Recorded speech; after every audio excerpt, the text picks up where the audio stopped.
53, 54, 55, 56, 57, 58, 59, 60, 61, 62. Somebody's here. 3, 4, 5, 6. 60s are hard to say, aren't they? 71. 72, 73, 74. 5, 6, 7. Hey, Elliot, welcome. Miles is leading the jumping jacks. 1, 2, 3, 4, 5, 6, 7, 8. I think this is kind of fun. 90, 1, 2, 91, 84, 85. 7, 8, 9, 100. Man, I'm such an irresponsible teacher, aren't I? You'd expect that out of like your little brother or sister or something. Not from your coach. But we have to have fun. That's what we have to do. All right, Elliot, you're gonna lead. I'm a little food deprived, Elliot. I'm gonna take it easy on the exercises. I'm feeling lightheaded. I haven't eaten except the peaches today.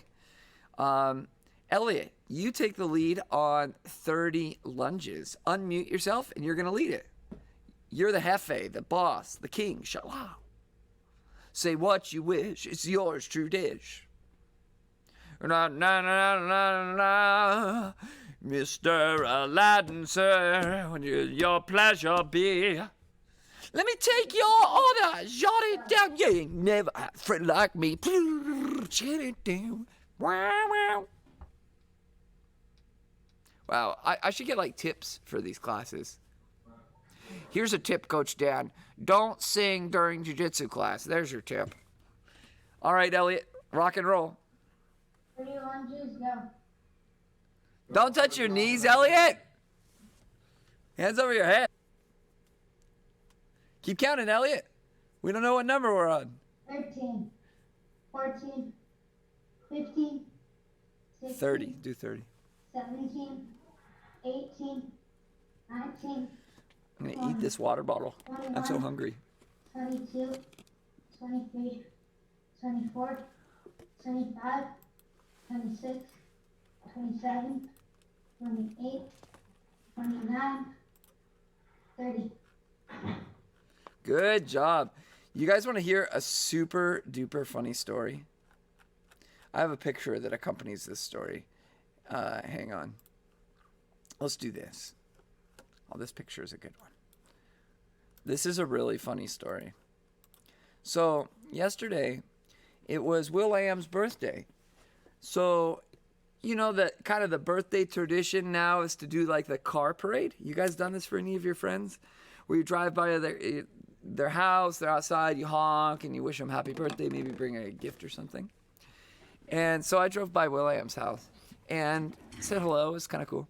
And on the way home, there was a park that I knew had this little area that was excellent for catching frogs. And I knew nobody went there, so it's a good activity for everybody to do. So you can see my son Zachary, he's, dashing after a frog right now, but we're all catching frogs. And I figured it would be really, really educational if we could catch some tadpoles and then grow the tadpoles at home, and we could watch them change from a tadpole to a frog. That was the idea. And so in my hand, I had brought a water and I drank it all. And I was like, oh, I don't have anything to put them in. And tadpoles, we need to keep them in water. So I managed to catch a few in this marsh water that's here. And I put it in the bottle. And, after some time, we're all done. We're ready to go. The kids have their frogs. And I go, here, Zachary, can you hold on to the tadpoles for me? He goes, okay. We walk back to the car. We get in the car. And my wife says to Zachary, Zachary, can you hand me the tadpoles? And he goes, what's a tadpole? And we're like, Zachary, what do you mean what's a tadpole? The things that are swimming around in the water. And he goes, I drank the water. He drank this much water with tadpoles in it. Can you believe that? And he didn't even notice. Like, how did it taste? And he's like, fine. And then we all... Tadpoles. Yeah. So it's like boba, right? Just a little texture, just a little slimy texture. And I told her, relax. If he gets a stomach ache or something severe, we'll take him in. But she was panicking. She's like, that was like swamp water. Did you guys like that story? I liked it. All right, Ruby, you're going to lead the next one, and it's going to be 20 push-ups. I kind of like this, actually. This is a nice change. We need to add variety, because if there's one thing that our days are lacking, it's variety. We have none. All right, Ruby, let's get set, everybody. Ruby, just start. Andrew's on a delay. 1, 2, Touch your nose. 4, 5, 6, 7, 8, 9, 7, 8. Ha! Ruby's a marionette. She's driving you to do more. Up to 20. Keep going. With Ruby's count. 12. And she's not done. Hurry, underlay, and come back. Yeah, it's hard to count and do stuff, isn't it? It's actually kind of tricky because you lose track of it. It's like one of these, the pat your head and rub your belly. You guys know that? I've already shown all my tricks. In the opposite circles, you guys know that one, right? Miles can't do it. Oh, no. But a lot of people think it's just patting your head. I'm going to not rub my belly. Pat your head and rub your belly, but that's not the hard part. The hard part is switching. Then you pat your belly and rub your head, and then you switch. The switching is the hard part. No, Dom, not like that. Like this, Dom. Look, I pat my head and rub my belly, but with the same hand, I don't switch my hands. I don't do this. I don't go like that. I have to keep the same hand, and then I switch. Do you see? That's the whole pat your head, rub your belly. And you know what's a super fun one? Is square triangle. You guys ever done square triangle?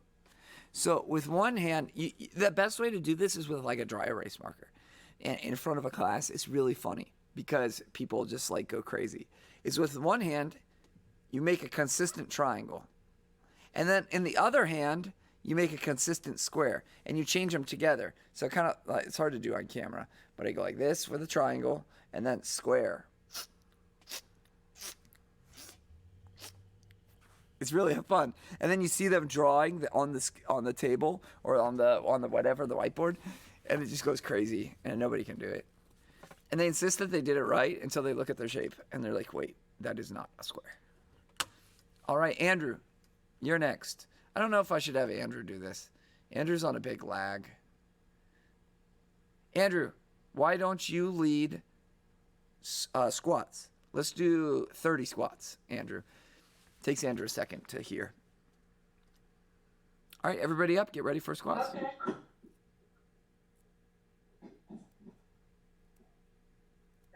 Go. Whenever you're ready, you count. At Andrew's pace. 1, 2, 3, With his pace. 4, Hands on your chest or above your head. 6, That's all, folks. 9, You guys don't even know who that is. 12, 13, Maybe Miles. Miles is an old soul. 16, 17, 18, 19, 20. 30, 30, 30, 30, Oh, I thought you said 20. 30. Keep going. 1, 2, 3, Keep going, Elliot. 4, 5, 6, 7, 8, 9, 10. Okay. Muy bien. Muy bien. Very good. When I go like, that's all, folks. Who am I imitating? Can anybody answer that trivia question? Oh, I knew Miles would know. Miles is worldly. Dom, no. Ruby, no. Porky Pig. Oh, Ruby, I didn't call on you. It's Porky Pig. That's correct. It's Porky Pig. I never found Looney Tunes funny. I liked Roadrunner. That's what I liked. I like the Roadrunner going fast. I was obsessed with fast when I was a kid. It's like, yeah, he's so fast. He's so cool. All right, Dominic Bell, you get to lead bear crawls for 30 seconds. Count to 30 as you do it. 3, 2, 1. 3, 4, 5, 6, 7, 8, 9, 10, 11, 12, 13, 14, 15, 16, 17, 18, 19, Ooh. 20, 10 more. 22, 23, 24, 25, 26, 27, 28, 29, 30. Good time. Everybody did one, right? Miles, Andrew, yeah. Y'all did it. Okay, now let's go on to the sit-up challenge.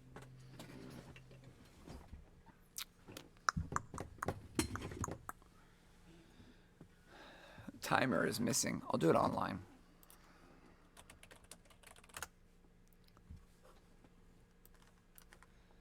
Okay, get ready. Get set. Don't go yet. Paw Patrol, be there on. Ready and go.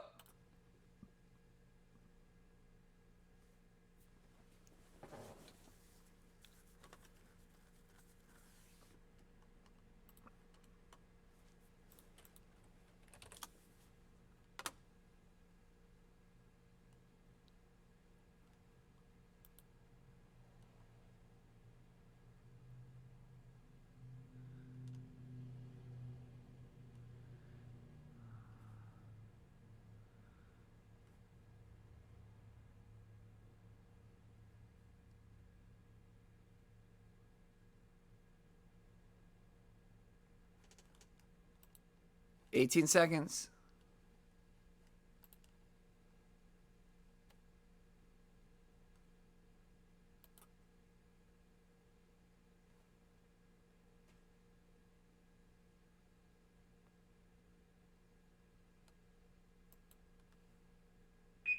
Time.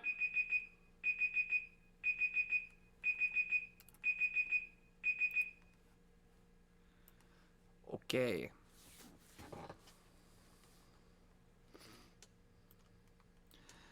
So let's open this up.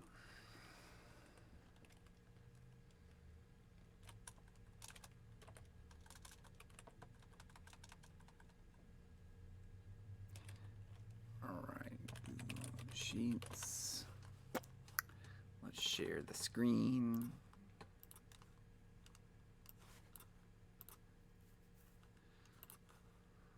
Have you guys used Google Sheets before? Yeah, it's good. Kind of. It's just like Excel, Microsoft Excel. All right, Dominic. 64.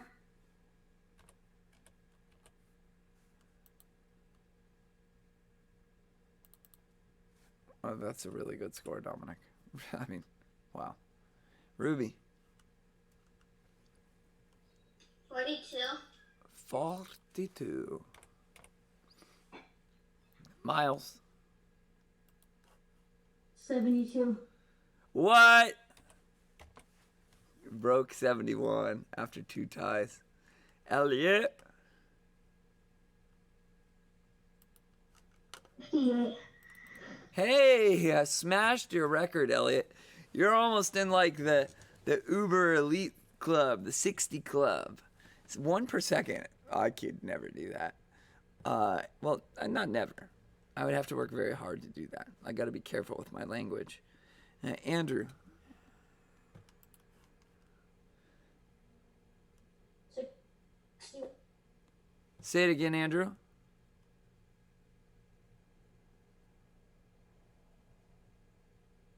Andrew, say it again for me.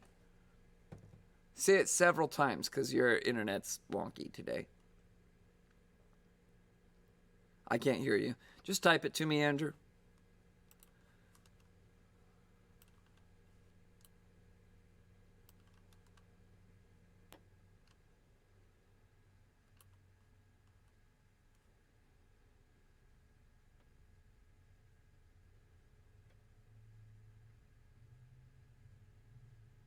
All right.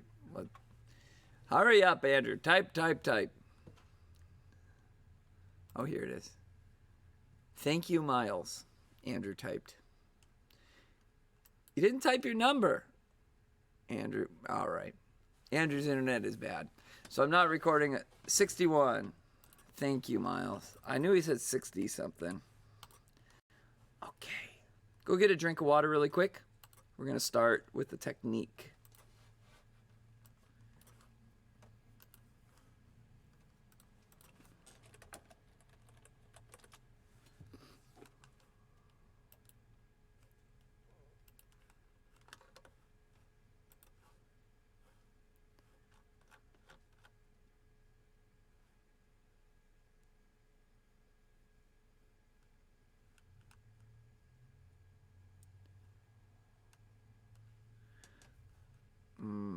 This is cool.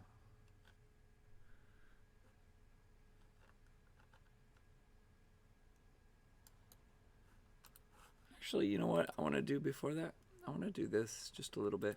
Kind of fun. A little different.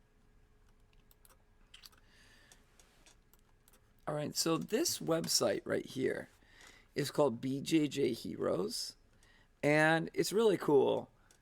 It's probably one of the best websites in Jiu-Jitsu. I mean, it's definitely the best at what it tries to do. It puts a database of all Jiu-Jitsu competitors and all sorts of people throughout history. It's like an encyclopedia of Jiu-Jitsu practitioners. It also has some history and things like that. It's really good. So I wanted to introduce you to some of the competitors. We're going to have a contest. We're going to see who can identify top competitors. So this is their best of all time list. I'm not sure that I agree with it, but whatever. Nobody's going to agree on any list of best of all time. That's for sure. Like their best of all time. Okay. It's by ranking or by weight. So the lightest weight category is rooster. And what they do is they lump rooster to feather together. That's rooster weight, light featherweight, and featherweight. So 3 weight classes. They have number 1 as Cobrinha. This is Cobrinha right here. He owns a gym in Los Angeles. He is, definitely the best featherweight of his generation until Rafa Mendes, right here listed as number 3, came along. So Cobrinha, let's do a picture of.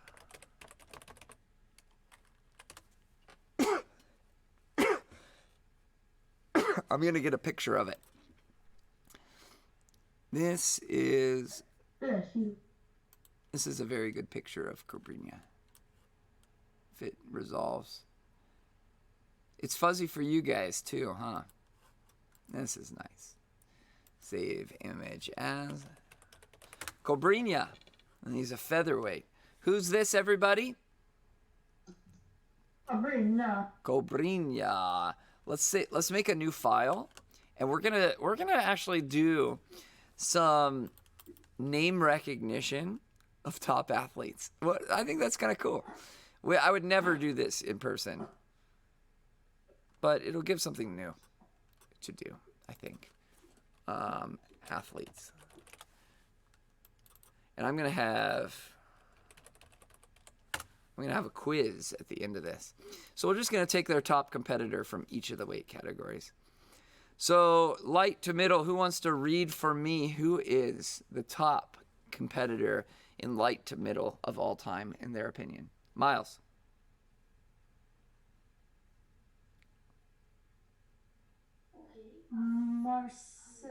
Marcelio Garcia? This nickname It's Marcelo Garcia. Oh, I look like an eye to me. Yeah, that's fine. I realize it's small. And his nickname is Marcelinho, but nobody calls him that. It's just always Marcelo Garcia. There, I zoomed in a little bit for you. So Marcelo Garcia is one of the most prolific competitors of all time. He was really the first person to do it well, gi and no gi. And interestingly enough, since he was the king, which he's retired now, since he was the king, it's basically impossible to do both well at the high level. You have to specialize because they've kind of diverged a little bit. So let's look at Marcelo. Marcelo, it already knew. Marcelo Garcia. He kind of has this like happy look about him. That's him when he's a little younger. This one, yeah, this is fine. Let's use this picture. So everybody remember the happy smile of Marcelo. Remember, he's so happy. He's the single X guard king and the X guard king. He is the one who made it popular. So let's save it. Marcelo. So let me get out this folder. Let me just do a screen share. It's going to be more efficient. Screen. You guys can see my entire screen, correct? All right, so I have a question for you. Who is this Ruby?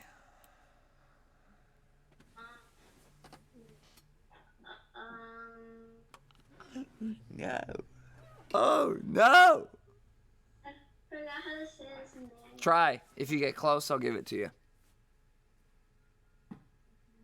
10 jumping jacks, Ruby. Dominic, who's this? I have no idea either. 10 jumping jacks. Elliot, who is it? Fabrizio. Close enough, Elliot. Cobrinha. Fabrizio. Cobrinha. Cobrinha. It means snake, like a cobra. Cobrinha. But it's a Portuguese. Everybody knows him not by his real name. In Brazil, they have a very strong nicknaming culture. So a lot of them have nicknames that they're more known by than their real names. All right, Andrew, who is this right here?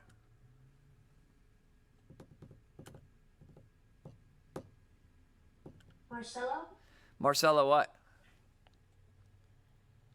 Garcia. Yes, very good. Marcelo Garcia. You can see it. It says on the... Yeah. No, it doesn't say on this. I saved him as athlete too. It says on the other one. We're going to get a few. I want to get like one from each category. Let's have Dominic. Who is the king of middle heavy to heavy? Does it say Leandro Lowe? That is correct. You, my friend, are a winner. Congratulations. You have won one brand new Leandro Lowe. Let's get an image of this wild man. Yeah, this is kind of good. I like this picture. It might be small. There, he looks tired. It's not really what he looks like. He kind of looks like this one, though. All right, let's do this one.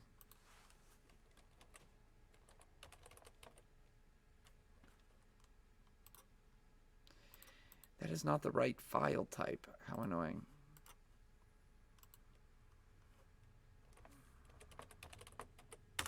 Leandro Lowe. Let me tell you what he's known for. He is known for his knee slice guard passing. That's what he's known for. There's other athletes like Homo Lavahal who are multiple-time world champions, and they emulated their knee slicing style off of Leandro Lowe.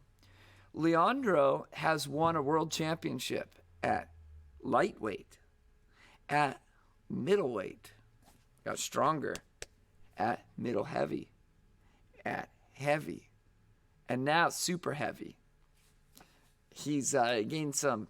I'm not sure if he's won this world championship at super heavy, but that's the category he competes in now. So he used to be a small guy, and now he's ginormous. Absolutely ginormous. Leandro Lowe. So we have Cobrinha, we have Leandro Lo, and we have Marcelo Garcia. Leandro Lo's a knee slicer. Elliot, can you tell me who is this? Cobrinha. Cobrinha, I didn't tell you about. He's known for his sit-up guard. That's what he's known for. Dominic Bell, who is this? Leandro Lo. Leandro Lo is correct. Andrew, who is this? He's on a delay. Give him a second. Marcia Gracia? Something? You're in the ballpark. Marcelo Garcia. Say it. Marcelo Garcia.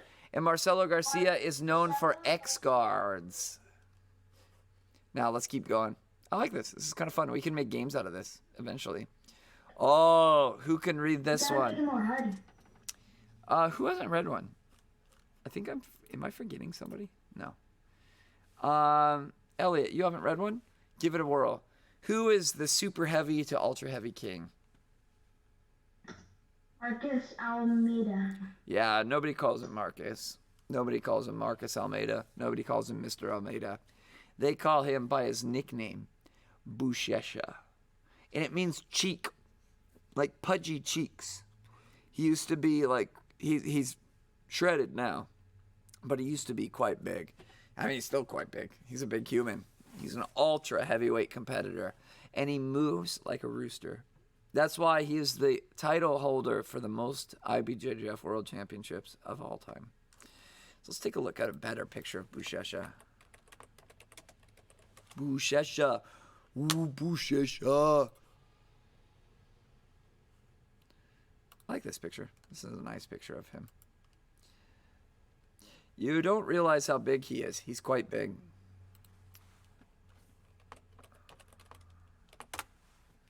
So these are our 4 athletes today. We're doing 4. Maybe we'll do like 4 a day or something. I don't know. Just making it up as we go. This right here is Buchecha. This right here is Leandro Lo, known as a knee slicer. This here is Marcelo Garcia, the X-Guard master, the guillotine master. This is Cobrinha, the sit-up guard master. Watch again, watch again. Buchecha. I didn't tell you what he was good at. He's a half guard guy. He's very good at the bottom half guard. He's also very good at blast double legs, where he just goes in and he just takes you down just with a double leg. No grips. Blast double leg and half guard. Oh, wow. Cobrinha. Leandro Lo. All right, who's going to quiz? For every wrong one, it's 10 jumping jacks. No, 10 burpees. No, 20 push-ups, because this is going to be easy. This is Whatever than 3 times. All right. Elliot, you're first, man. Let's get to know the faces of Jiu-Jitsu, shall we? Who is this, Elliot? Cobrinha. Cobrinha. I'll give it to you. What is he known for? Sit-up guard. Very good. Nice job, Elliot. You're on top of it. Yes, Elliot, you're going to do the whole thing. Okay. Dominic, you're next. Marcelo Garcia. Good. What's he known for?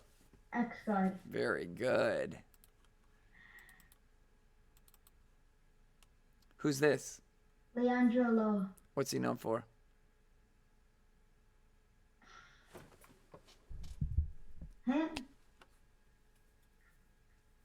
Knee slice. Very good. Oh, I was going to say his name. Buchecha. What does it mean? Cheeks. Cheeks? Very good. Very good. Oh, I got to get this on camera. Can I get this? Who wants to do it next? Dominic, you're next. I want to do a recording of this because this is super impressive by you guys. It's clutch. Hang on one sec. I'm going to set it up. This is my control surface right here for the stream. And so I'm just going to record that.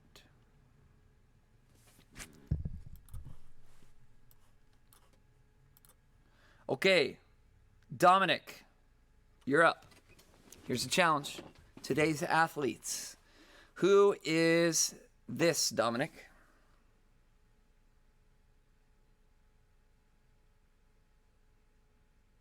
Cobrinha? Cobrinha, correct. What is Cobrinha known for?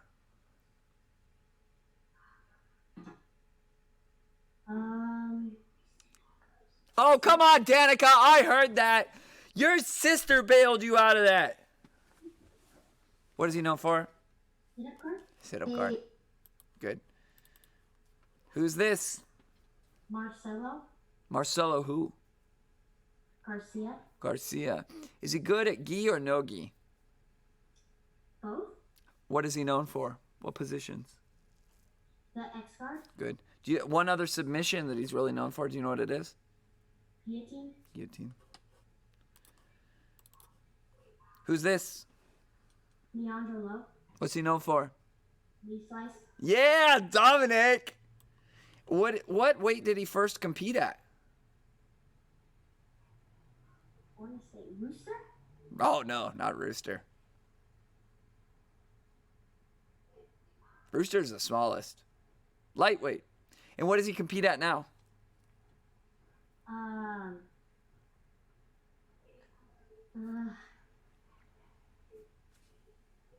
Super heavy. I got you there. That was ultra heavy. No, super heavy. Who's this? Shasha? What does that name mean? Eat. Cheeks. Yeah, very good. And what's his style? His move? Yeah, what's he known for? Let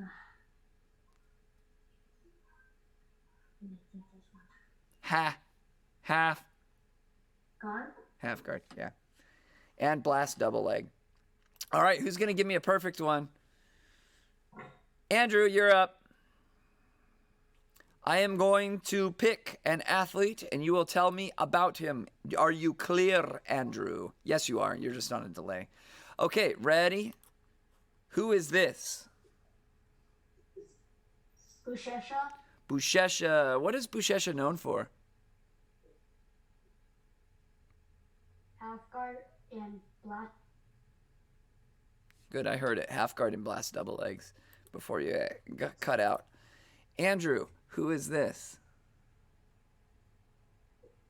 Marcelo Garcia. And what is he known for? He's known for guillotine and X guard. Very good. Is he good at gi or no gi? Both? Both is correct. Who's this? Cobrinha. Cobrinha, very nice. What is he known for? Sit-up guard. Sit-up guard, very good. All right, Miles, you're up. Wait, I skipped one. Oh, well, you passed. Miles, are you ready for the ultimate quiz? Sure. All right. Athlete number 1. Who is this? Marcelo Garcia. Correct. Is Marcelo better at the gi or no gi? Both. Correct. What's Marcelo Garcia's primary sweeping style? What's he known for? Well, he's known for the guillotine, and then the other one. That's correct. He is known for guillotine for submission. Yeah, the other one just slipped out of my mind. It was X guard. That's what it was. X-guard. Good job. Congratulations. How about this athlete right here? Who's this? Leandro Lowe. Very good. Leandro Lowe had an interesting career, didn't he, as far as what weight he competed at? Where did he start? Featherweight. No, Lightweight. close. He started at lightweight. To my knowledge, he's never done feather. Yeah. And where is he now? Super heavyweight. And has he won any world championships? Yes. What's his primary style? Knee slice. Knee slice, very good. How about this? Who is this person? Bushesha. Bushesha. What does bushesha mean? Bushesha. What does that mean? Cheeks. What is it? Cheeks. Cheeks. Yeah, because you have big old cheeks. What's his primary guard style? Half guard. Half guard, good. And what are some another technique he's known for? Blast double leg. Blast double leg, correct. Very good. Has he won titles? Yes. Yeah, the most in history. All right, I think this one. Who is this competitor? Cobrinha. Cobrinha. What does Cobrinha mean? Do you even know? No. Take a guess. What does it sound like? Oh, you said like cobra or snake. Yeah, right? cobra or snake. Very good. And you know what's cool about Cobrinha is now he has a son. Cobrinha is like semi-retired, and his son is so good. His son, his name is Kennedy. He's a top competitor. He's so good. And both Kennedy and Cobrinha are known for this style. What are they known for? Sit-up guard. Sit-up guard is correct. Excellent job, Miles. Who hasn't gone? Ruby. Who's this? Give it to me quick style, Ruby. Mellow? He is very mellow. Marcia Gracie? Gracie? You're in the ballpark. Marcia Gracie. I like that. 20 jumping or 20 push-ups. Marcelo Garcia. Not Gracie. Not Gracie. Not that many top competitors are Gracie anymore. Marcelo Garcia. I almost said Gracie right there. Marcelo Gracie. What's he known for, Ruby? Sit-up guard? No. X guard? Correct. X guard. What's the mission?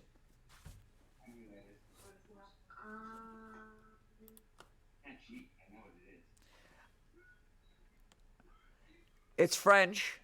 If they want to chop off your head, they stick you in one of these. A guillotine. Guillotine. I was going to say butterfly. Oh, Rich coming in, hijacking our educational class today. Ruby. I'm just kidding, Rich. Come on, Ruby. Lee. Leonardo Lowe? I like Leonardo better, honestly. Don't you guys like Leonardo better? Leandro Lowe, known for knee slice. Leandro's better. I like Leonardo. That's kind of cool. You got it right, Ruby. Boo. It's on his patch. Ah! Quit being observant, Ruby! Quit being so observant. I didn't notice that. That's a good catch, Ruby. What is it? What? What is his name? Oh, Cheeks. Cheeks. Last one. Cobra? What does Cobrinha mean? Cobra? Good. And what's his style? Knee slice? Nope. Sit up guard. Though he is good at knee slice too. All right. Let's go back. We need to do a little bit of exercise. Let's do a moving around. Let's do 30 burpees. This is like an educational class. This is an experiment. You shall join me in the great experiment today, but we need to get some exercise going in. Let's have Elliot lead the 30 burpees. Elliot, you're in charge, man. Okay.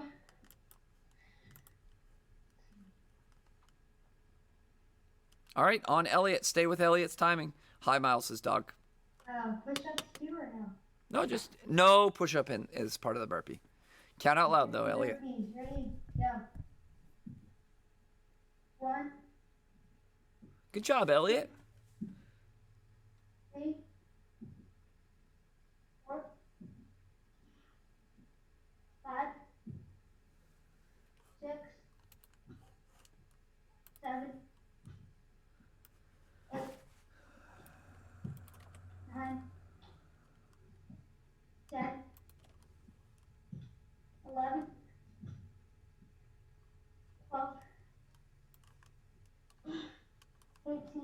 Doing good. You're doing really well. 14, 15, 16, 17, 18, 19, 20, Almost there. It's so weird just hearing one person doing it, isn't it? 22, 23, 24, 25, 26, 27, 28, 29, 30. Very good, Elliot. That was great. 30 burpees is no joke. Ruby, lead hip escapes, 10 of them.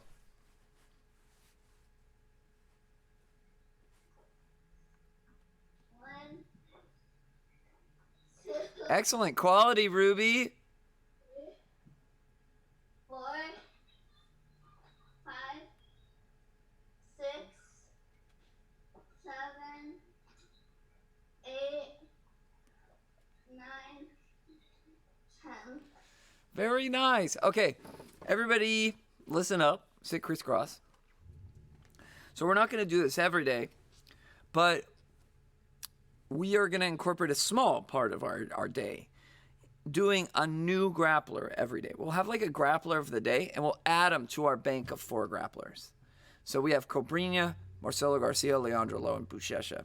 And I think it'd be a good idea to just go down the line of BJJ Heroes list and just learn about the number 2 guy that they rank. Now, their rankings are, of course, not official. Like, who's better at basketball, Michael Jordan or Kobe Bryant? Like, they're both really good at basketball, and you need to know both of those players if you follow basketball. I think this will open up an opportunity for us to learn about things that we wouldn't have otherwise. And that way, when we can go to a tournament together, we can maybe, like for World Championships when it comes, we can all go. It's just here in Southern California. We could be like, oh my gosh, there's Buchecha, there's Marcelo Garcia. And quite honestly, for some of the people who have gone through our kids programs and are now really, really top competitors, they gained a lot out of doing that. Like, it kind of wrapped them up in the whole tournament experience, knowing who these people were. If I took you to a tournament and you saw Leandro Lo versus Buchecha and you didn't know who they were, you'd just be like, yeah, so what? But we can get to know the people in our sport. And like I said, we won't do all the class. We'll just do a small portion of it. And we'll kind of go back to more normal for next class. I just thought it'd be a fun experiment. So let's play a game, shall we? Miles, you ready? Okay. So when your parents ask you, what'd you learn in Jiu-Jitsu class today? You say, we exercised a lot, and then we learned some Jiu-Jitsu practitioners. We learned about them. That's how you answer that question, okay? Ooh, I have a personal food delivery. This is awesome. Wait, no, come on in. They don't bite.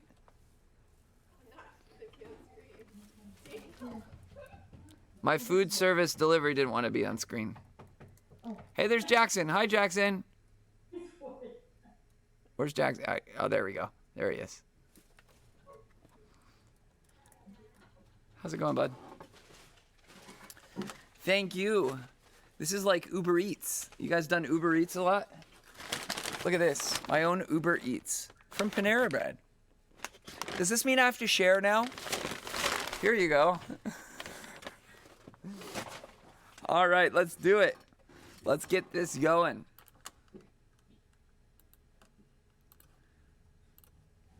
All right, I'm going to do hard. Oh, that's easy. Stop light.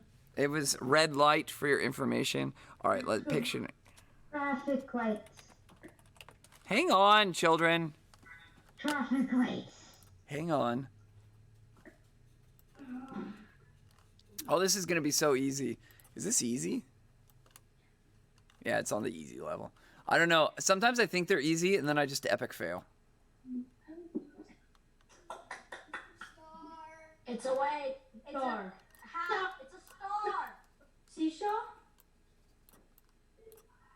Lines of symmetry. Oh wow. I guess this is a little hard. Shell? Leaf? Maple leaf? Spider. Can we be specific? No. Leaf bug? Spiderweb. Yeah, spider web. Wow, that. Yeah, I know. I did the web. I was on mute. I said spiderweb. Oh, you got it. I couldn't hear. Man, I realized that you probably need to go like this now for spider webs. Yeah, I didn't. Yeah, maybe. All right, who's gonna draw? Who got it? Elliot, do you know how to draw effectively on the screen without it jumping? You mean normally drawing? Yeah. Yeah. All right, draw away. You pick something that you want to draw, okay, Elliot? I want to get it. I'm gonna get it before y'all. Let's see. I haven't eaten all day except those peaches. Ooh, okay. This one's gonna be like medium or yeah. Come on. Come on. All right, go for it, Elliot.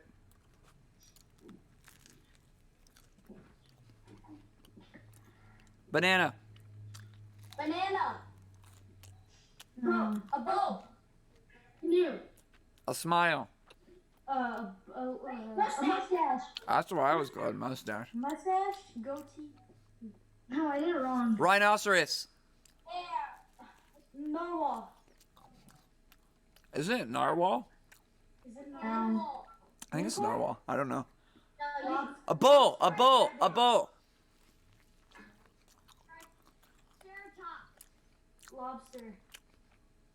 Claw? Lobster claw? You are drawing so slow. Lobster. What? Wind Oh, up toe? it did the thing. The thing. Oh, is it drifting? An elephant. Almost. African elephant. No. Oh, is it an Asian Can I elephant? give them a hint? A crab. A crab. Can I give them a hint? Okay, here. It's extinct. Dodo bird, dinosaur, rhinoceros, I- triceratops. Triceratops. Extinct animal. Woolly mammoth. Yes. I do not see a woolly mammoth in that. I know a lot about dinosaurs. Oh, I see where he's going. Dinosaurs are one of my favorite animals. So this is the eye. These. Yeah. Okay. I got it. I know a lot about dinosaurs. Miles, you're up. Okay. Wait. I really want to do one. I'm totally gonna record this. I gotta think about it. Hang on. Think of what you want. Alright, I got a really hard one that no one's gonna get. E. Okay. Can I do it? I'm Mhm. ready. Alright, I'm gonna go. Go. Alright, I gotta get the right color. Okay.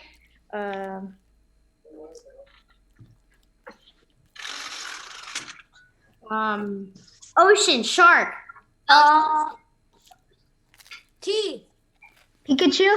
Oh, it's A mountain. it's a crab. A bat. A bat. Spider. I totally got it. That's bat the cave. first. That's the first part. Bat Oh, cave. Miles likes to do like Batman. Batman. No, it's not Batman. Batmobile. Bat cave. What starts with bat? Bat. Bat. Batter. Bat.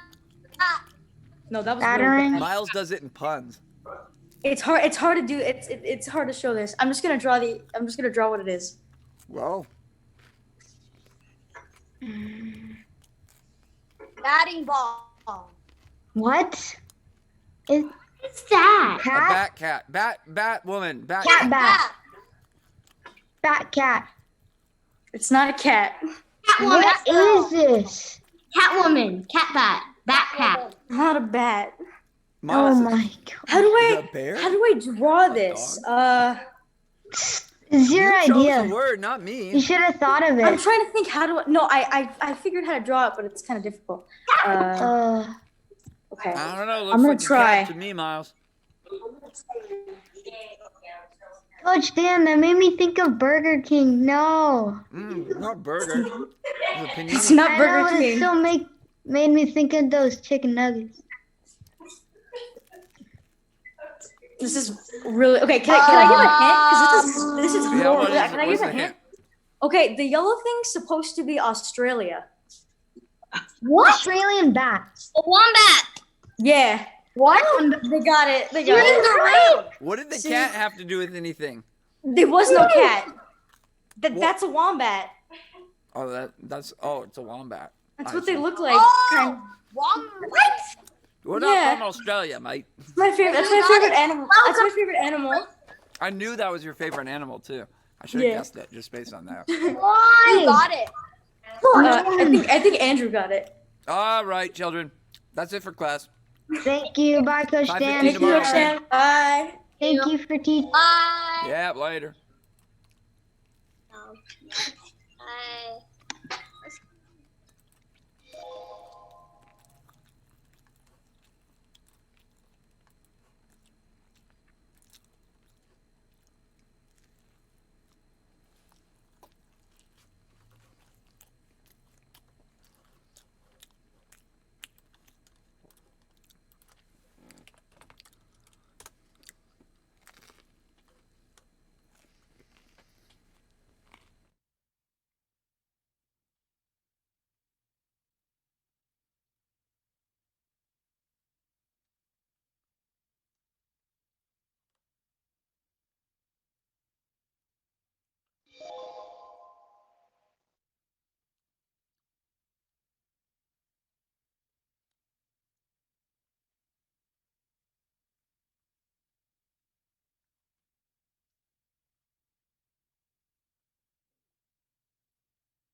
Hey guys, this is sure everybody knows when they roll up to the gym today, they're going to be saluted with a flag, and I'm very thankful today. Everybody comes, trains at 5:30. I'll see you guys in a bit.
I got a sunburn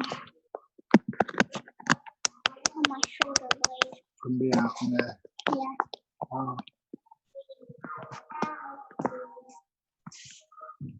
I thought I would have lost because I got a sunburn on my shoulder beat you? blade. Yes, Tell me I he beat did. you. Yeah, she's cracking up on the ground while I tap.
What's up? I need to share a few links.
Can you hear me? Yeah, I can hear you, man. Okay. Jim Lawson's a good friend of mine. He trains a lot at Higher Ground. You know, that's the so I did 2 hours of podcasts today, and it was a lot of talking. Goodness. Talking for extended periods of time is the only thing that can get my head bad. It's not bad, but I definitely felt it. And I didn't eat. I just ate right now. My wife brought me food, so I had some peaches in the morning. But the theme for both of the podcasts that I did, they weren't mine. I was invited on them. Jiu-Jitsu Times and it wasn't live, so it'll be released who knows when, probably Wednesday. Was the business aspect mainly resource for academy owners, and that's like pot calling kettle black. Like, I don't know, because my academy isn't uber successful either, but talking about implementing procedures for reopening, kind of my safer return to BJJ. Tasha's here. Hercules. I told Jim you had a lot of, you had a plan, and that you were not like most donors, that you actually had a plan and you were ready to implement it, and you were just trying to work things out. So, yeah, I mean, because the problem, as you guys have followed me on social media, but just to hear me say it, in person, the main problem here is that right when we get to that second month, which is now, or 60 days really, and we're approaching that, is that the desperation increases exponentially. And when the desperation increases, the academy owners are just going to say, more F it, and they're going to reopen. That's what they're going to do. And while I share in the sentiment of desperation, one, but two, I do share in the sentiment that we need to loosen things up from a full lockdown. But F it is probably not appropriate on a societal level. Can't. But things need to be loosened a little bit. And then, it's, whatever it is, that's just my opinion on that.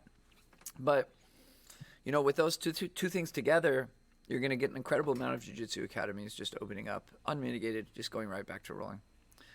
And we're going to be self-policed. That's the only thing.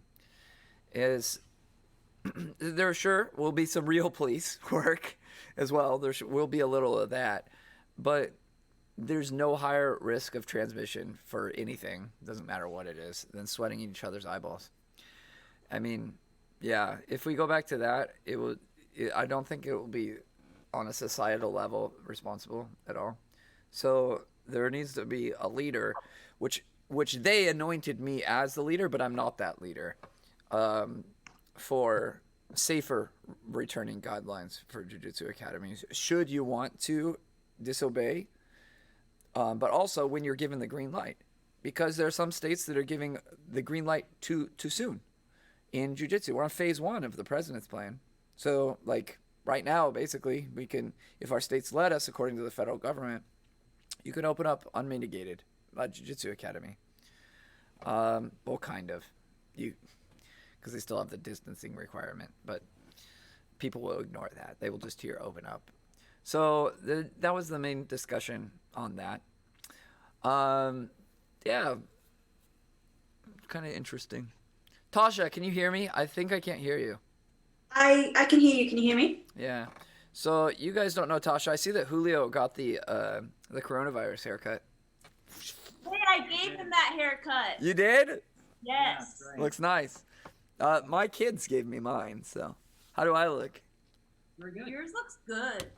Thank It you. looks pretty good. It's too short, but we didn't really Of have... course, everybody's hair is too short. This is a number 9 or whatever. Like, you can't go higher than a 9. You think I'm gonna let my kids do scissors? Actually, they did, but whatever. So Tasha, you had a question actually, and I'd like to open with your question because I was just totally ignoring you. I was tired every time that you were asking me this question. Okay. Because Tasha lives in New Zealand or New York or Australia or one of those things. New And Zealand. the time difference is astounding. So Tasha will message me at 3 a.m. demanding an answer right away. I do not demand an answer that's right completely away. false, by the way. Tasha, what's your question? Ah, I'll teach a move based on it. In the last live stream, when words, I feel on the spot. She's been pestering me about this question 2 times now. In 2 days. Okay, so you're talking about how you said open guard players who are really confident in their guard and who play more Delhi band invading style can start like completely separated on their back. Oh yeah, we can't do a drill on this. and you suggested specific training, and you said that they'll probably just pass right off the bat. Tasha's a Um, good a student. She lot. listens to every single word I say. She really Um, does. Most students are just like in one ear, out the other. Can we train now?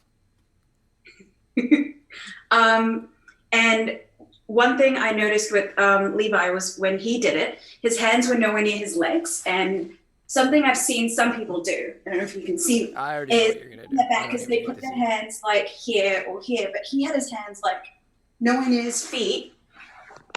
And I just wanted to ask a question based on that. All right, Like- I could already talk a lot, but it would be impossible to do a drill. Yeah, you need- let me get the camera going really quick, because I just realized that I'm not entirely completely set up for that. As I was shoveling food in my face. Okay. 10 seconds left. There we are.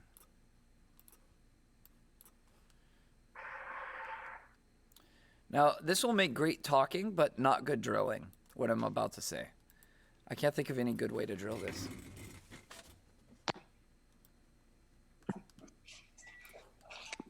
Hey, Christina. Oh no, it's always right when I get up. It's freakish timing. What's up, Julio? Hey, how's it going? Good. Hey, Matt. How you doing, Ray? All right. You're looking good. Thanks, man. You too. Are you back in California or are you in Texas still?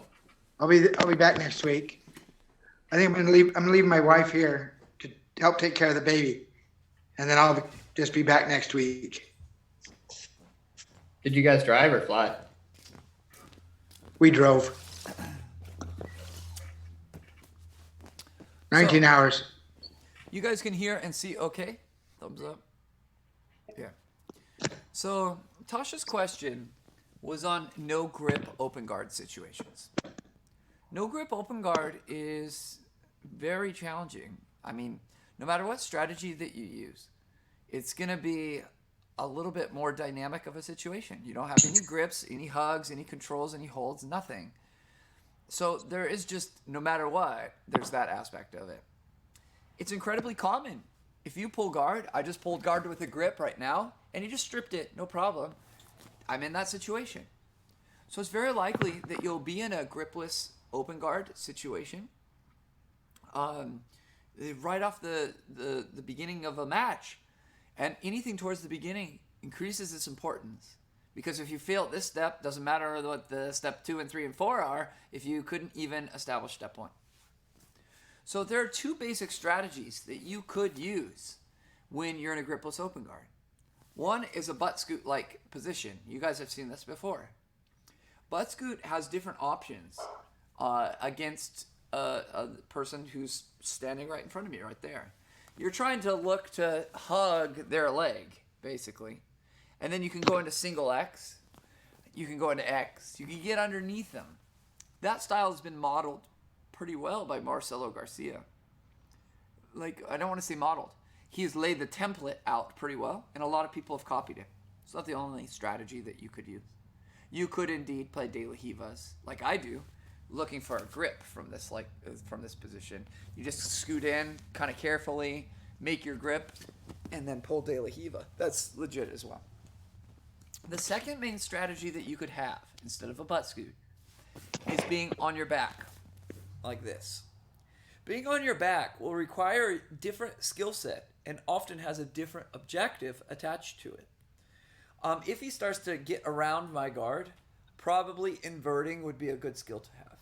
So you don't have to, but it's a really good skill to have. So those that like barambolos, that like pummeling their legs, like, you know, the pato foot coming out of nowhere. For those that like to maintain their guard with inversions and pummeling of legs using their flexibility, that is a more common strategy that you see. Overall, between these two strategies, there's actually a third strategy, but I'll get to that in a second. Between these two strategies where you accept the guard, it's a lot easier to teach a beginner how to maintain the guard from the butt scoot position, from this. Because you're more mobile, if he starts to get around your legs, you can scoot away and square up with him as you do. That's why one of Marcelo Garcia's patented escapes, even when he's just in regular bottom side control, is that kind of, he's coming, here's the guy right here, stiff arm, butt scoot, and square up. And he can even do that when he's in side control, push him over, butt scoot, and sit up. Are you familiar with that escape? That would be a good one for a dummy. Because Julio, are you as well? Some people might even refer to it as the Marcelo Garcia escape. Yeah, I've seen it. Are you familiar with it or no? Yes. Yes, actually, cool. Yeah, I forget where I was exactly in the train of thought, but they're simpler movements. Making like legs pump. When I get in real trouble, when playing this strategy, when I get in real trouble, you're gonna have flexibility to be your asset and inverting, and those aren't my particular skill sets. But let's go into Tasha's now specific questions. Now that I kind of gave an introduction between the two, her specific question was, where do you put your hands? And I guess where do you put your feet as well? She said sometimes people will cup their own legs like this, sometimes not. So let's talk about what the general objective would be in this type of position.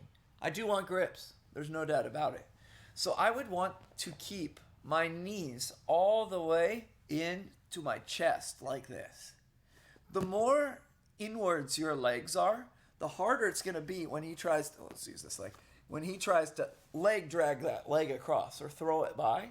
You have more control over your own legs when they are closer. Not only that, but if he goes to reach and grab your legs, he has to kind of like reach more down into it. If it's just right here and he can grab it right there and go, like it's going to be a disadvantage to you, if that makes sense. So they make them more inaccessible, and two, even if he does get access, it's harder to throw by and it's easier to square up. So the idea behind the grips like this is to, one, reinforce your knees being close to your chest, and two, the main goal from here would be to make a grip off of his grip. So you're circling your legs, making it challenging, and as soon as he grabs your leg, you make a grip on his, you pop it off, he grabs that one, you pop it off, and then you can get spider or de la hiva. That would be like if it went super nice, all according to plan. So I think that answered the question. You don't have to reinforce your legs being in like this. Sometimes if you're making grips like this, it's super awkward, and you might need to undo your leg, which is fine. There's nothing wrong with that. But I prefer to actually just be like this. Some people will grab them all sorts of ways. You don't need to, though. You really don't. And the cool part about knees close to your chest is if he goes to try and leg drag, you want to try and I can't even describe it well because I don't know what I'm doing until I'm in the moment, which is super frustrating. Because the best things that we do, the most nuanced things, are going to be reacting to that specific situation. But there's a way where you can, as the leg drag starts to go, you can actually kind of bring it back like a circling motion and ride the momentum of a throw by or a leg drag back into the position of your knees close to your chest like this. This was a big thematic element in an analysis I did on pre-worm guard Keenan. You can check it out. It's on the Brea Jiu-Jitsu page. It's one of our more popular analysis videos. If you have a spare 40 minutes. That took forever, by the way, that analysis video. But a key component of that was knees to the chest. So, long story short, I guess, no, I'm not ready to kind of bring this in and tidy it up. So my goal would be to make grips off of his grips while staying safe, strip them off, and get de la hiva. That would be my particular goal. If he's sitting upright, you could try and make a grip. You're here, you make a grip, and then you could pull de la hiva. I think that works best with our academy, But with Ray in particular and Tasha with it being single X, we could hug the leg and go to single X too. There's like you could loop it back to De La Hiva from the butt scoot, or you could go into the uniquely butt scoot things, which is single X and X. Okay, so there is a third strategy from this spot that I alluded to as well. And this is the smartest strategy for a white belt. I pulled guard, and he broke my grip or just disengaged somehow. The best strategy is to stand up, make your grips, and pull guard again. I just want to pause for effect. Let that absorb. Hang on. Let it simmer. Let it simmer. Let it simmer. You guys seen the Michael Jackson documentary? The recent one, the one he did just before he passed away. What was it? The Last Curtain Call. What was it called? I don't remember. I watched like the first half of it, but I never finished it. Yeah, it's just super bizarre, but whatever. So he would pop up, from under the stage or anything in rehearsal, and they'd be like, "All right, Michael, you can move." He's like, "No, let it simmer. Let it simmer." Anyways, moving on. So that is an important thing, that statement. Of the best thing for white belts to do is just stand the heck up, make grips, and pull guard. It is very, very difficult. It's a very high bar, a high threshold that you need to cross in order for you to be effective in a no-grip situation.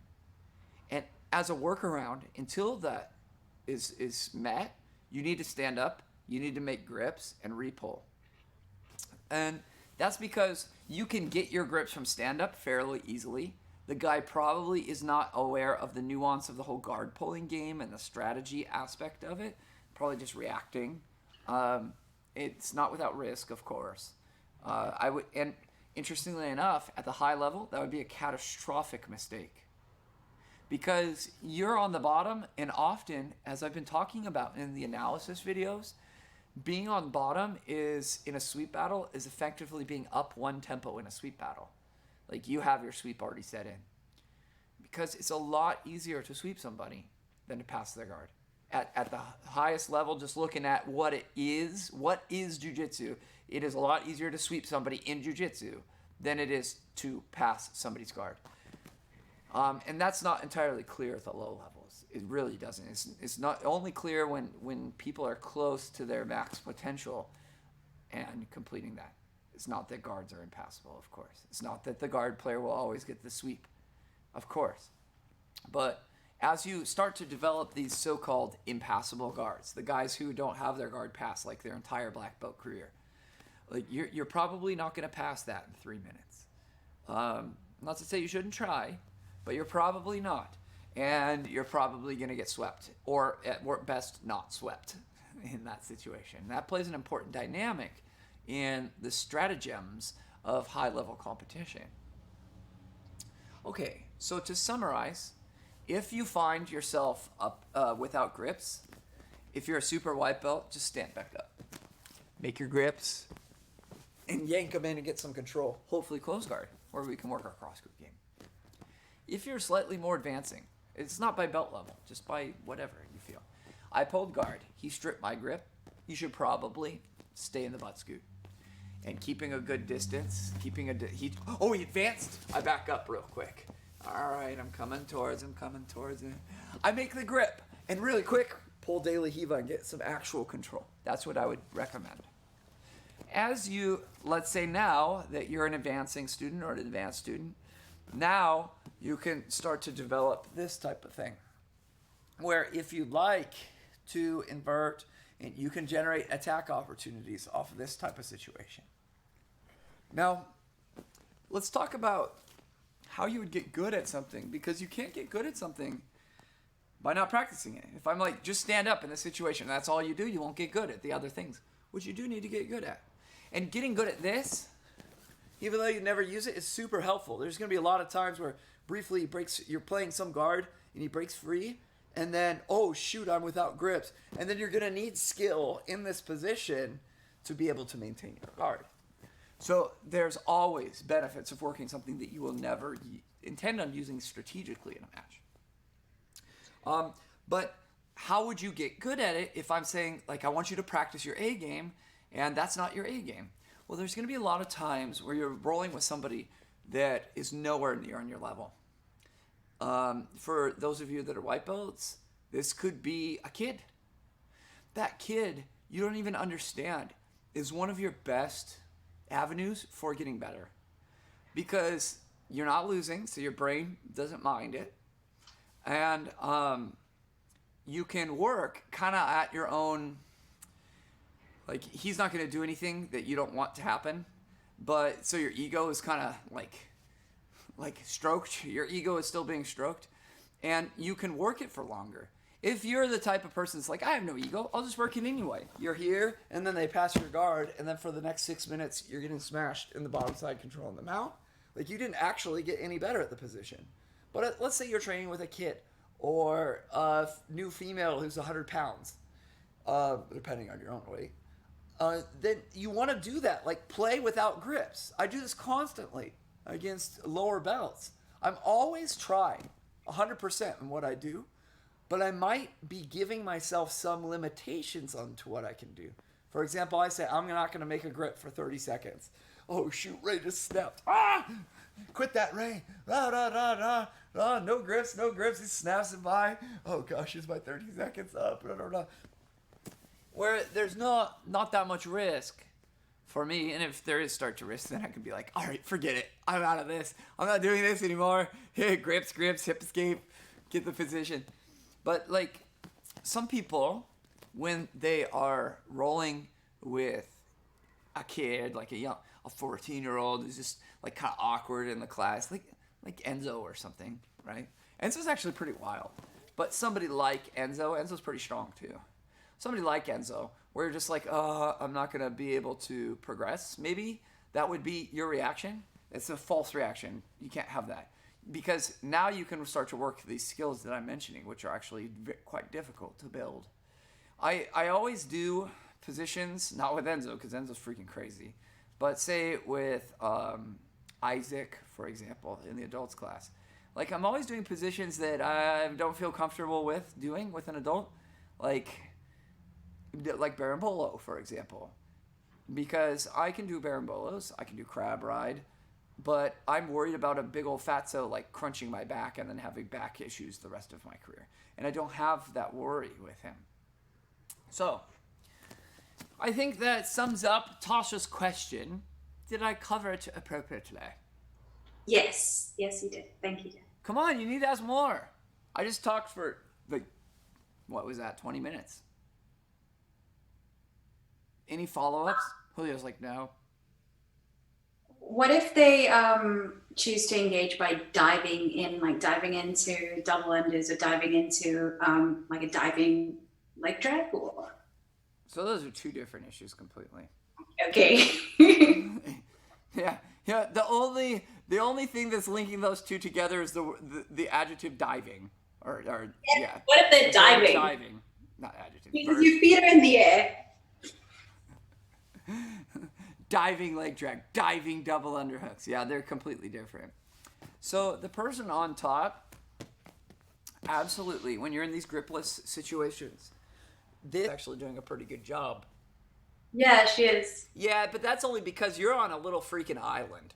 Do you know how easy it is to do a quarantine on an island? You just say, nobody's coming or going. There you go. That's how it is. Maybe. Because they have a woman leader. That's why they're so good. I haven't actually seen too much. Because, like, you can't even follow the United States because of the patchwork way that we're doing it. So, I mean, you're trying to focus on your state. And you can't even focus on your state because your county's doing it different from your state. And then your city is doing it different from your county. And, yeah, it's very hard to follow even your own area the way it is here if you're trying to do it by the books. So in the area of phases, I forget where I was going with this. What was I asked again? Person passing can go to phase 3 straight away because of the position you're in. Phases, because we're all talking about phases. Phase 2 in California is actually phase 1, but we're going to call it phase 2. I digress. So you want to enter in the best position you can get. Ideally past their guard, but at a high level, like already being double underhooks or already being knee slides. So like you said, if they're passing the guard, they're gonna try and get that double underhooks. That's why this phase is so important. This phase of the match, because like if it goes wrong, you don't get to start at square zero your De La Hiva. Like Tasha's doing collar grip De La Hiva to single X. And you don't get a chance to even do that if they start double underhooks. And you see, it's like two roads diverged in a yellow wood. One, you're defending double underhooks, and the other, you're in your position to start attacking. And then if you get in the double, wait, which one was double under? Was this one double under? If you're starting your double under, then you have to have this incredible amount of skill just to even bring it back to neutral, and then start your single X attack. So this is so incredibly critical, this phase. And that's why I feel that your question is good and why I wanted to talk at great length. And there's nothing that we can do to actually drill this because we need a standing dummy. And even then, even if we had a standing dummy that did nothing, we really need to specific train this because you need to do this drill. You need to start with no grips. And anytime that you're able to establish any guard, spider guard, De La Hiva, whatever, take your pick, shin on shin, sit up guard, anything, single X, any guard for 3 seconds, and you're just stable for 3 seconds. Haha, I got you. 1, 2, 3, you're the winner. I don't think many people are doing this type of training. I think people, through survival of the fittest, survival of the competition fittest, they develop this, but at a very slow pace because that experience, in order to recognize how important something is and then gain enough experience in that position, that takes a long time. If you isolate like this and then practice just that element, which is an incredibly, incredibly important element. On the podcast, both Jim and Ben today on the Jiu-Jitsu podcast were calling me a genius, basically. And I actually disagreed with them. But part of the reason is I don't think I have such a better mind than anybody else. Actually, I don't. Or better techniques. That's a better way of putting it. I actually think that on average, I probably have lower quality techniques than a lot of people. But I seem to have an ability that other people don't to understand what the important elements are of a match. And then isolate and practice those, isolate and teach to those important elements. And then learn how to apply strategery in the context of a high-level grappling match around those important elements. So that is the real, because, you know, within our lives, we are going to be specialists in one area. Ray's a specialist in putting in your cable TV and your internet. Tasha's a specialist in, nothing. Just kidding. What are you a specialist in, Tasha? I don't know yet. Yeah, nothing. I was right, 100%. In personal training. Christina's a specialist in film production. Julio's a lawyer. He's a specialist in the law. But like you take Julio, and he's a specialist in Massachusetts law. That's where he's passed the bar. He doesn't know jack about law in England. I mean, I'm sure he could apply some commonalities, but even take that one further. Like, he's a specialist in the law, and he knows jack about the legal system of Tanzania. I can assure you that. Is this true? Yes, you know nothing. Christina is a specialist of film, and she doesn't know jack about sitcoms. We already went about that, right? Ray, he probably, I don't know, what are we going to go hard on Ray? Ray is a specialist in internet, but he probably knows that. But he's probably not a specialist in satellite internet and how it works. Is that true, Ray? I know a little bit about satellite. You probably get me with electricity. And I hate to burst your bubble, but my PhD was actually in Disney Channel sitcoms. So Really? You have PhD? Yeah. I didn't know that. I thought you had a master's. No, I have a PhD. That's really funny. Yeah, but even still, even taking that, when you got your PhD was 10 years ago, right? 2017. Oh, recently. Wow. Yeah. Oh, well, my point is there are elements of your specialty that you are not a specialist in. Do we agree on this? Just general premise. I was just trying to find something. Because we were talking about the sitcom and you're like, oh shoot, I don't even know like anything about this. Then how come you not know it? You have a PhD in it. I know I know stuff about sitcoms. Like something I don't know is like East Asian cinema. I know only a little bit about that. Whatever, fine. East Asian cinema, right there. We'll just stick with that. Okay? And likewise, I am a specialist in Brazilian Jiu-Jitsu. You cannot argue that. But even within that specialty, there's things that I am just not an expert at. Like, I am an expert at such a little small sliver within that. But it's just like that old analogy with the bubble analogy. It's like, this is your total knowledge. And then here's the total knowledge that humanity knows, and here's your total knowledge, but you have one specialty, and ideally, your one specialty has so pointed that it actually goes to the top overall knowledge of humanity and pushes that bubble a little bit higher. So, like, that's my area of specialty, and that's where people can listen to me and be like, holy moly, I'm a black belt, and I've never actually even thought of things like that. I get that commonly. And it has nothing to do with me having better techniques than them. That type of thinking does often inform different types of techniques and strategies, but overall, I think my techniques are no better or no worse than probably most people's. Anyways, so it's important to practice these areas. When I identify these key points, that's like me speaking at my finest. That's like me doing the specialty within my specialty, so to speak. All right, can we do jiu-jitsu techniques? This is like a video lecture series with Coach Dan. COVID-19 video lecture series. So let's see if this escape that I mentioned is possible. You guys had indicated that you were good at it. I think we'll check out the ability of the dummy to actually do this. But I just punched him in the face. I'm in side control right here.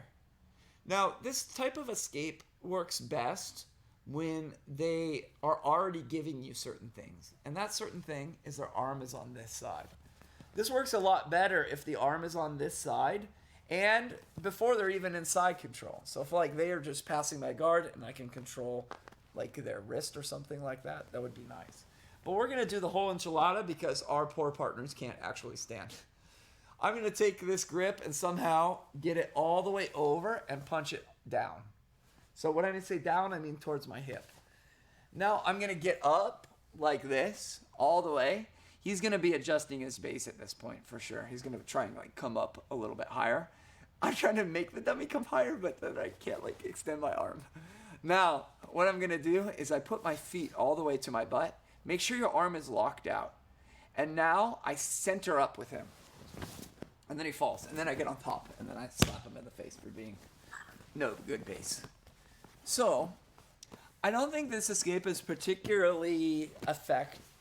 It can work. Particularly effective if you're just sitting here and you're just being like clobbered. Actually, I think that most escapes aren't particularly effective in this situation. Side control escapes need to be thought of as guard retention, as late stage guard retention. So you're trying all this junk right here. Like he's just crashing down, maybe I'm angled towards him, maybe I had some grip already from playing guard. This is the time to get up, Bobbert. This is the time to do that type of thing where you're going to have the space. I think a lot of life is expectations. You kind of see that in the freaking lockdown response. Is like playing with people's expectations is often the most dangerous part for creating civil unrest here in California. Expectation management is very important in jiu-jitsu as well, because if you expect a certain thing and it doesn't happen, that's quite damaging to your psyche. And as far as expectations, the expectation needs to be you're going nowhere if he's tight in and just not committed to moving. You really aren't. I don't know what to say. There are some people who are experts and they're so good at side control escapes, that they do have a reasonable chance at escaping. But if you've done what I'm telling you, which is put all of your, not all, but most of your resources into the most key and important battles of competitive jiu-jitsu, you won't have those skills. The only way that you can develop your skills so high is that you increase the amount of time that you spend escaping this position. And then if you do that, you're going to be in this position a lot. And I don't want that. So, yeah, so you see the balancing act. It's always a balancing act between, like, what time do you want to put in something versus the smart allocation of time, I guess. So I guess one way would just be to grab it. It's a very poor way to do this. But as I extend, I'm already getting up on my forearm. Now he'll be adjusting his base, feet to my butt, and then square up, and then tie up. Practice this one on both sides. Obviously, the main benefit of what we've done this far has been mental. I need to get the most important job of mine is to form your approach to jiu-jitsu. That is like a sacred job. And on the flip side, I don't give a rat's butt what techniques you use. I really don't. What I want to try and do is layer whatever techniques you ultimately end up going with in your personal style. I want to layer that to a greater philosophy and approach to jiu-jitsu. That's my entire goal. And this approach is largely open-minded. That's like a big part of my approach. For example, about the open-minded nature of it, certain people would just be completely dismissive of other ways of learning. For example, the side control version. Traditional people would say you can't put any time in side control, and they wouldn't even like acknowledge that you could put a lot of time there. And the guys that put a lot of time in side control, they'll say you have to be well-rounded, and that's the only way that you're going to be good at jiu-jitsu. And it's like those are both fine approaches, but here's like the end result of those approaches. And your objective might be different in different scenarios. If you're looking to compete, for example, your perspective on your approach to jiu-jitsu is going to be a lot different than if you're looking to defend yourself against an unskilled opponent. Anyways, I'm starting to get super off track, so I want to bring us back. Let's just practice this technique for right now. My important job is to get you brainwashed, and I'm doing that, and that's why I talk for 30 minutes straight. All right, ready, go. Friday was my birthday. I know. Happy 36th birthday. Happy birthday. I think you're far more accomplished than I am. PhD, college professor. Thank you till you make it. I have a PhD in jiu-jitsu. It's just not accredited by anybody. Awesome. I don't know. I'd say I'd probably be more well-known than you, but I don't think so. Like a college professor. That's pretty well known. You deal with a lot of students.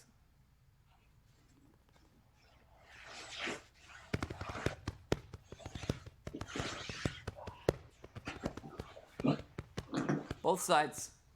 You won't need my help on this one. Super easy. You can kind of 2-on-1 it sometimes. I find it annoying when people try it. But I haven't had somebody successfully do this when I was already tight. But that's not the point. If you can do it while it's tight, you're going to be able to do it while it's loose. The problem you guys will have is you just won't recognize that you can do it. Stuffing's falling out of the dummy. Did you just make it, Tasha? Yeah. Whatever. It just stuffed the clothes. For honestly, a lot of the techniques, you just like need like a pillow. Some of them. It depends. It depends on the technique. Like you can improvise like the neon belly drills and just have like a cushion or something. Yeah. Let me set a timer.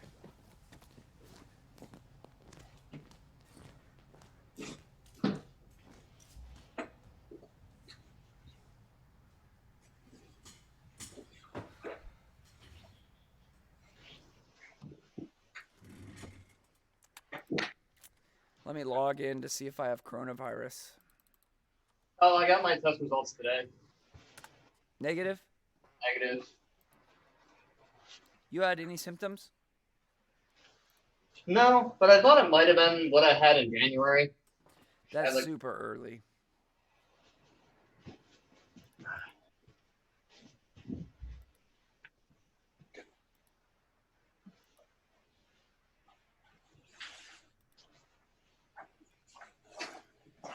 Yeah, January would be highly unusual. It would have had to come from Matt, which is possible.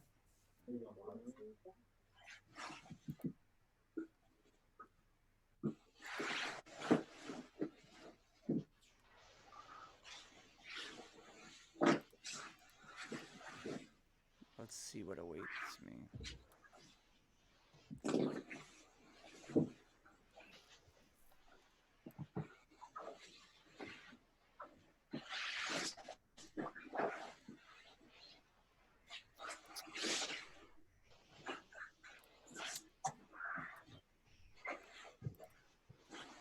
Johnny's texting me rolling right now. Oh, he's in a jiu-jitsu house.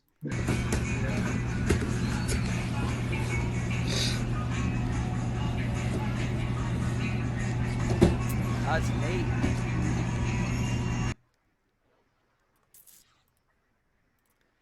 Nate's rolling. Yeah, Nate has not given two cares in the world about rolling. He's just rolling with everybody.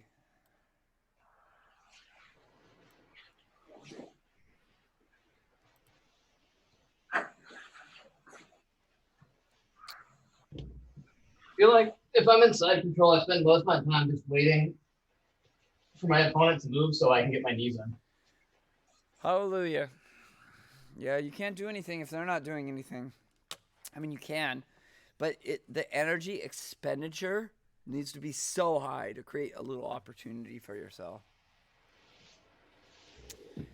See, how I'm representing these moves, I have no idea how they're represented at your academy, Christina and Julio. But in my experience, a lot of people will say, no strength, there's no strength associated with this, you'll escape if you do it. And the reality is that's just not true in these positions.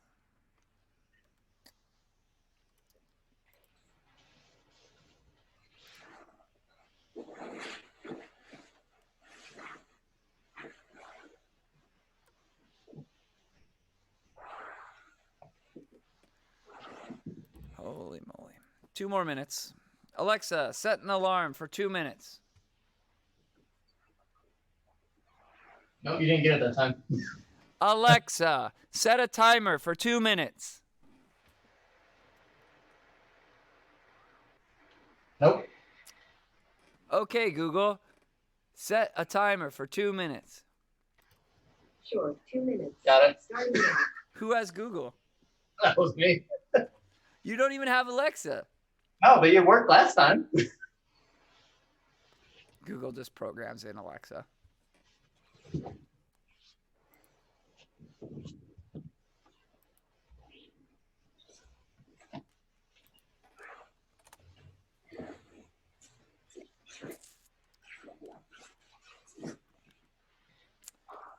Gold's Gym just filed for bankruptcy.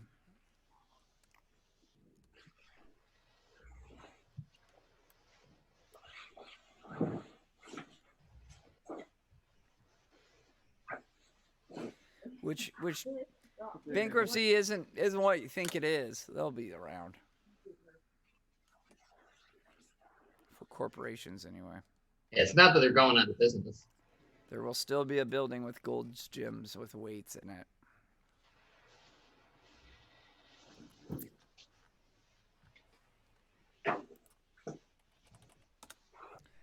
Where do you guys check for local news in Orange County? danlukehart.facebook.com. Are you better not be. You know, I normally don't consume any news, but it's impossible. You have to.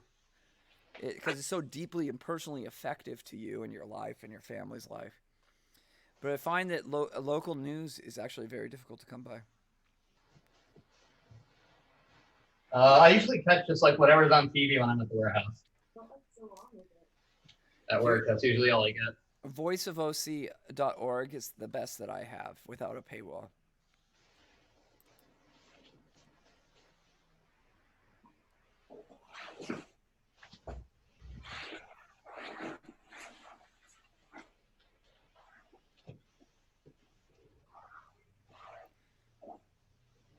Wow.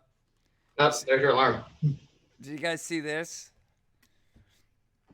So I don't even know if you're keeping up because we only have one Californian in here. You heard of the governor's speech today? I didn't hear it, but I know he was supposed to say something about the beaches being closed and all that. Yeah, so he opened, blah, blah, blah. He opened up 2 beaches in Orange County. He kept Newport and whatever closed. He said in a week we'll do pickup service for businesses. And the counties that were in revolt, he's letting them go ahead, basically. But I haven't read into this because obviously I'm streaming with you guys and I did the live stream, is that Orange County says that they are not enforcing it. We are not going to enforce the beach closures or the business closures if they don't run afoul of the county's guidelines. If the governor would like to bring out the CHP or call out the National Guard, the governor can do what he wants, says Supervisor Don Wagner. That's freaking like, yeah. That's not a public that's like throw down, man. Wow. I'm shocked. Yeah. Because yeah. So the governor has this, I'll try and pivot this to jiu-jitsu. The governor has some power over some of the last phase businesses, gyms, bars, nightclubs, movie theaters, through bars, because he has the state liquor license, and but no other authority in the other areas. It relies on the local authorities to execute his orders, and they're not. I don't know. Monday should be interesting. Okay, Christina and Julio, back to it. Okay, time. Let's do the next one here. This one's kind of important.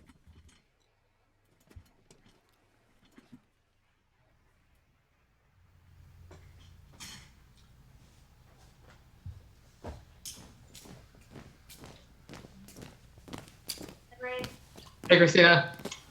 What's up, Julio? You guys going, Eric? Hey, Tasha.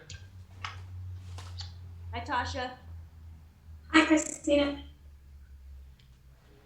Are you a black belt, Tasha? No, no, I'm a blue belt, barely.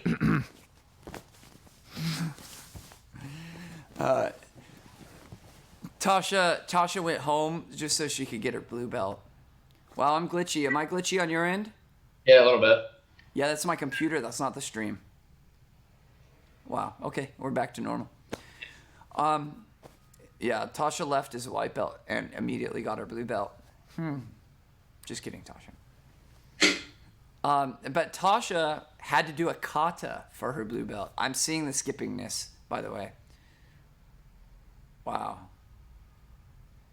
Katas in jiu-jitsu? Like, what does that look like? Yeah, what does it look like, Tasha? We had a little bit of footage of that.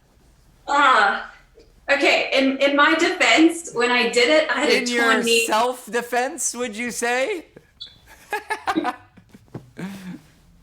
So I was given a list of like things I needed to cover in 5 minutes, but I was so badly injured I could barely walk. So I asked if I could just stay sitting on my butt, and I tried to do the stuff that I learned at Freya.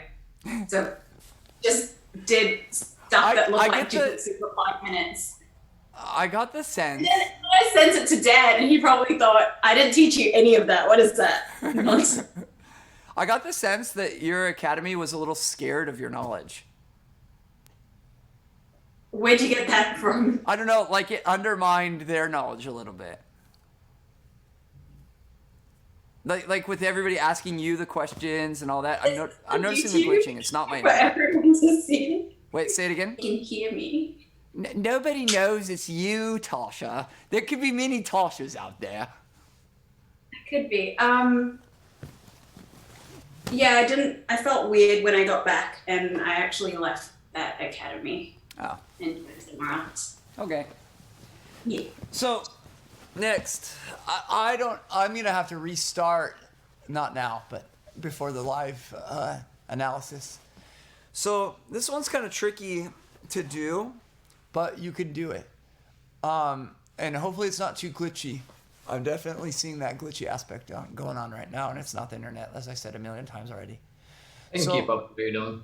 Yeah, okay.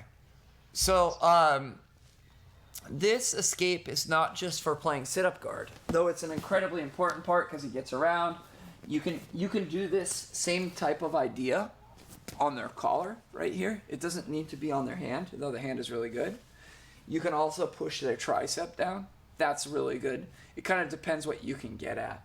Like this grip would be ideal somewhere on the arm, but you can post on their shoulder, their neck, their collar. All of that works within the same concept. And it works exceptionally well from butt scoot. But it also works from the spider guard as well. Anytime that I have the foot on the bicep with a sleeve grip and I'm not controlling his posture, he's going to try a throw by. So right now, my partner smashes this leg to the side. And I'm going to want to ride with it, like the momentum of him trying to posture up and throw that leg by. I just don't let go of this sleeve grip that I have. Now, I put my feet together and then square up with him. And then hopefully don't let go of the sleeve. But likely he might strip the grip, and then we're in the gripless situation again. And if you're an uber white belt, stand up, make your grips re-pull. Does that make sense? This is a pretty simple move. So I talked a lot, so it's only 2 moves. So from right here, I'm playing guard. I'm goofing around, and now that I'm just holding foot on the bicep with sleeve grip, imagine he's standing. He postures up and throws that leg. When he throws it, I ride the momentum. Same as before, getting up on my elbow. Then feet together, and then escape. That's it. All right, ready, practice. So you guys...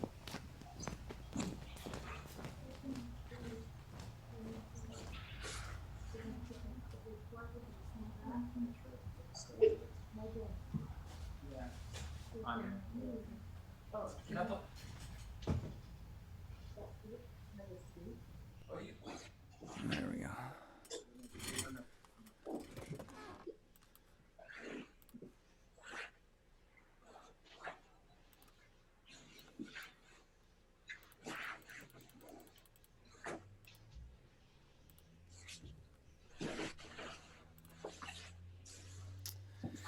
I'll trade you leaders, Tasha.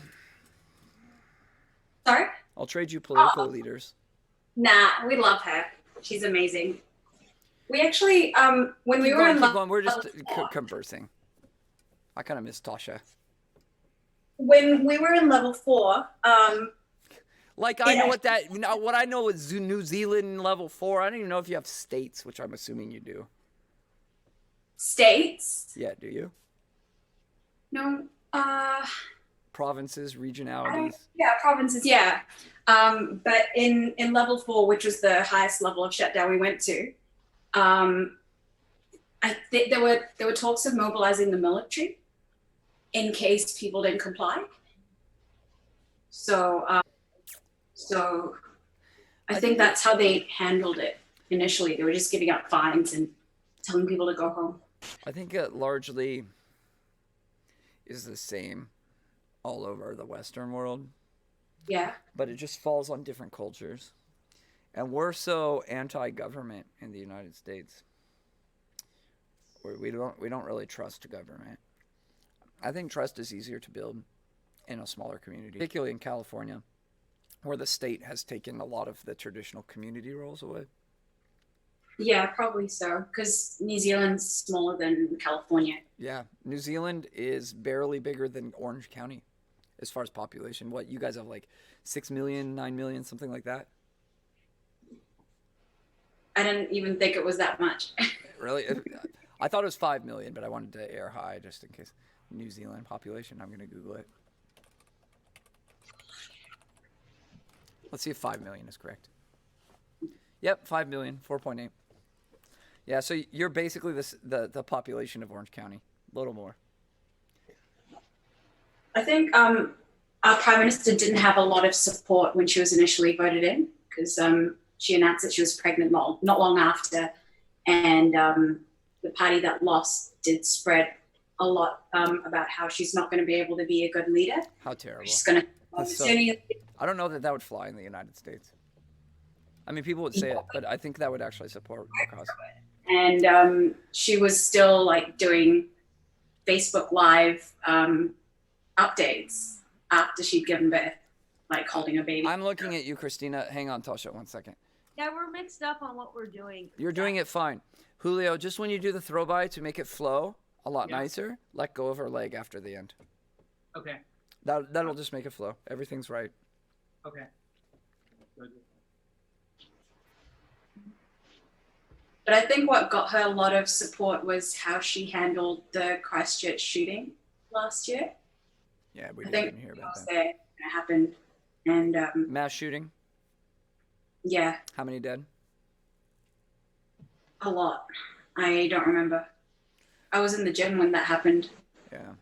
Because we just don't have shootings like that. Population of 5 million. Yeah, I wouldn't imagine so. Multiply that by the many factors over, and we have them all the time. Yeah. Largely, I mean, in part, a consequence to our size. 350 million people. You're 5. 350 million people has a mighty big 0.001% of nutcases. True. The other thing I like about how she's handled it is she's been going on Facebook Live a lot after her conferences and just answering questions that she sees people are putting out there that weren't really answered during the conferences. She doesn't get angry. Politicians normally, though. There was a couple that were running for president that I felt were just like honest and real. Like, you don't feel like you're talking to a person. You feel like you're talking to a suit. Yeah. And you know that every single one of them are people, and every single one is debating it in the same way that everybody else is debating it. But they present themselves as like above the fray. Yeah. And what we really need now is we really need unity. Empathy, unity, sympathy, compassion, yeah, which we're short on all. Yeah. It's very good, Christina. I am watching. Okay, good. And Ray's doing pretty good with the dummy. 2 more minutes. Okay, Google, set a timer for 2 minutes. Sure, 2 minutes. Starting now. Can you hear her? Yeah.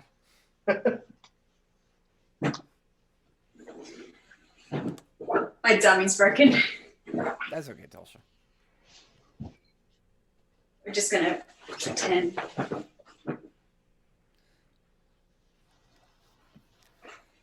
Julio, Christina, can you guys record yourself rolling? Sure. Rolling? Yeah. Yeah. Send it to me for tomorrow.